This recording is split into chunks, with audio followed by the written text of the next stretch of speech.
హైదరాబాద్ నుంచి బెంగళూరు వెళ్తున్న కర్నూలు బస్సు ప్రమాదం ఎలా జరిగిందంటే, అందరూ గాఢ నిద్రలో ఉన్నారు 3ంటికి. ఆ టైంలో ఒక అతను మద్య మత్తులో తాగి బైక్ డ్రైవ్ చేసుకుంటూ వస్తున్నాడు హైవే రోడ్డు మీద.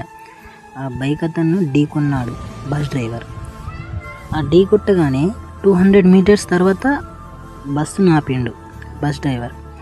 అది ఎక్కడైతే యాక్సిడెంట్ అయిందో ఆ బైక్ అయితే బస్ కింద వెళ్ళిపోయింది. బైక్ పెట్రోల్ ట్యాంక్ ఓపెన్ అయ్యి ర్యాషెస్ వచ్చి మంటల వచ్చేసాయి. తర్వాత బస్ డ్రైవర్ ఏం చేయాలి? బస్సును ఆపి అందరూ దిగండి అని అనాలి.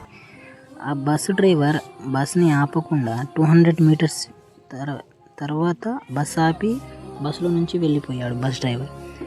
ఇదంతా జరిగిందంటే కేవలం బస్ డ్రైవర్ వల్లే అనిపించింది నాకైతే. అందులో 43 మెంబర్స్ ఉన్నారంట. 20 మెంబర్స్ బస్ దిగి వెళ్ళిపోయారు, 21 మెంబర్స్ ఏమో చనిపోయారని తెలిసింది యాక్సిడెంట్లో.